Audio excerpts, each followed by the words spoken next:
New Zealand का peak seasonal visa जिसके बारे में बहुत से लोग पूछ रहे थे, वो अभी 2 मिनट में ही समझा दूँगा कि क्या-क्या चीज़ें हैं उसमें और कौन-कौन उसमें अप्लाई कर सकता है। तो पहला स्टेप तो ये है कि उन्होंने कुछ है ना जॉब्स की लिस्ट निकाली है, कि ये फील्ड में ना रिक्वायरमेंट है। जैसे कि आपको स्क्रीन पे दिख रहा होगा, डेयरी फार्मिंग हो गया, ठीक है? एग्रीकल्चर हो गया, उसके बाद मीट स्लाइसर या कुछ उसमें हो गया, या फिर हो गया वूल हैंडलर हो गया। तो ये सारे फील्ड्स हैं जिस बंदे ने भी इसमें काम किया है। फॉर एग्ज़ाम्पल ये कंडीशन क्या है इनकी कि पिछले ना 3 साल के अंदर है ना आपका 1 सीज़न में काम किया होना चाहिए। तो हमारे तो वैसे भी जैसे इंडिया में कोई अगर फार्मिंग में है, डेयरी फार्मिंग में है, वो तो 12 महीने ही काम चलता है। तो वो रिक्वायरमेंट तो पूरी हो ही जाएगी, तो उसकी कोई टेंशन नहीं है। उसके बाद सेकंड चीज़ है कि आपको कोई भी इंग्लिश वगैरह का टेस्ट नहीं देना है और आपके पास है ना एक ऑफर लेटर होना चाहिए। ये वीज़ा अप्लाई करने से पहले आपके पास एक अक्रेडिटेड से एम्प्लॉयर से ऑफर लेटर होना चाहिए, मतलब यहाँ के ऑथराइज़्ड जो भी स्पॉन्सर्स वगैरह हैं, उनसे आपके पास एक अगर ऑफर लेटर होगा, तो ही आप वो वीज़ा अप्लाई कर पाओगे। उसके अलावा तीसरा स्टेप ये है कि जहाँ पे भी अभी आप काम कर रहे हो डेयरी फार्मिंग में या एग्रीकल्चर में, तो जिस भी कंपनी के अंदर वो रजिस्टर्ड है, तो उसका एक रेफरेंस लेटर चाहिए होगा। जैसे आपको स्क्रीन पे दिख रहा है पे स्लिप वगैरह, टैक्स के डॉक्यूमेंट है, तो ये चीज़ें चाहिए होंगी। एक तो ऑफर लेटर हो गया एम्प्लॉयर से, दूसरा ये सारी चीज़ें होगी और तीसरा जैसे बाकी भी है जैसे character requirement, police clearance certificate वगैरह, वो तो लगेंगे ही लगेंगे। तो उसके बाद आता है कि ये जॉब ढूँढे कैसे?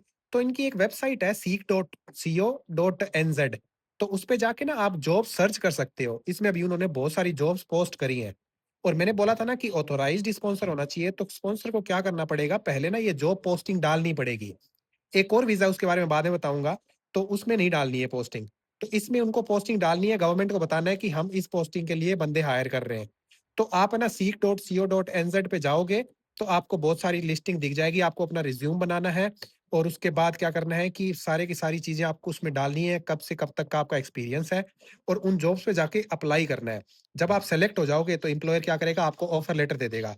तो आपके पास ऑफर लेटर आ गया, उसके बाद आप अपने जो भी डॉक्यूमेंट्स हैं, टैक्स वाले, पे स्लिप वगैरह है, वो सारी इकट्ठी करके और बाकी चीज़ें जैसे पुलिस क्लियरेंस सर्टिफिकेट है, उसके बाद में आके ना उनके वेबसाइट पे जाके न्यूज़ीलैंड वालों की, तो आप अप्लाई कर सकते हो। इस वीज़ा की कॉस्ट 1540 न्यूज़ीलैंड डॉलर है, जो कि अपने इंडिया के होते हैं 80,000 और 800 के आस-पास रुपए।